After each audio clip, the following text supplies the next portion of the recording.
এদেশের জন্য আশীর্বাদ ছিলেন আপসহীন দেশনেত্রী বেগম খালেদা জিয়া। 1986 সালেও যখন নির্বাচনে মুনাফিকের খাতায় নাম লিখিয়েছিল, জাতীয় বেঈমানের খাতায় নাম লিখিয়েছিল আওয়ামী লীগ এবং বর্তমানে যে আপনারা জামায়াত ইসলামী দেখেন, তারা সকলে জাতীয় বেঈমান আর মুনাফিকের খাতায় নাম লিখিয়েছিল। কিন্তু সে সময়ও সাহসী ভূমিকায় ছিলেন আপসহীন দেশনেত্রী বেগম খালেদা জিয়া। তো আমাদের ভাই বোনেরা যারাও আমাদের বাংলাদেশের পরিবারের অংশ, যাদেরকে ঠিক পরিবার মনে করতেন আমাদের আপসহীন দেশনেত্রী Begum Khaleda Zia. Monalisa heavy flow 15 piece প্যাকেটের সাথে 8 পিসের একটি প্যাকেট একদম ফ্রি। আল্লাহ তাআলা তাকে আমাদের কাছ থেকে নিয়ে গেছে, তার হয়তোবা মৃত্যু হয়েছে, কিন্তু এই মৃত্যুর মধ্য দিয়ে কিছু মানুষ অমরত্ব লাভ করে। এই সারা বাংলাদেশকে উনি সবসময় তার পরিবার ভেবেছেন। উনি কখনো কোনোদিন আলাদা করেন নাই, নিজের পরিবার অন্যের পরিবার কখনো আলাদা করেন নাই। 1991 সালের যখন উনি প্রধানমন্ত্রী হন, তার 39 দিনের মাথায় ভয়াবহ ঘূর্ণিঝড় হয়। সেই ঘূর্ণিঝড়ের সকল কিছু প্রাণহানি কমানোর জন্য প্রাণপণ চেষ্টা করেছিলেন বেগম খালেদা জিয়া।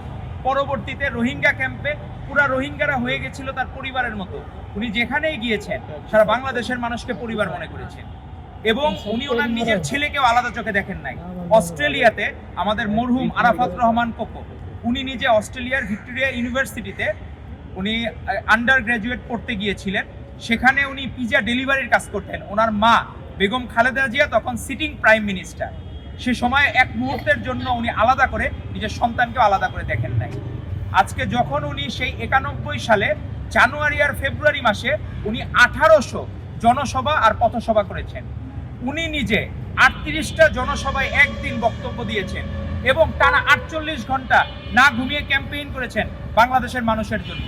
1986 সালেও যখন নির্বাচনে মুনাফিকের খাতায় নাম লিখিয়েছিল, জাতীয় বেঈমানের খাতায় নাম লিখিয়েছিল আওয়ামী লীগ এবং বর্তমানে যে আপনারা জামায়াত ইসলামী দেখেন, তারা সকলে জাতীয় বেঈমান আর মুনাফিকের খাতায় নাম লিখিয়েছিল।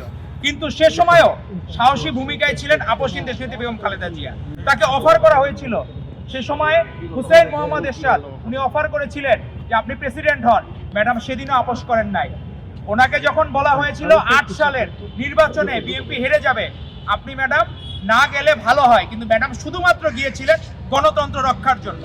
বাংলাদেশে যতবার গণতন্ত্রহীনতা গিয়েছে ততবারই ম্যাডাম আশীর্বাদের ভূমিকা আবির্ভূত হয়েছিলেন। 96 পার্লামেন্ট নিয়ে অনেক কিছু বলে, সেই পার্লামেন্টে শুধু করা হয়েছিল তত্ত্বাবধায়ক সরকার ব্যবস্থা আবার ফিরিয়ে আনার জন্য, আর কোনো ব্যক্তিগত ইন্টারেস্ট ছিল না ম্যাডাম।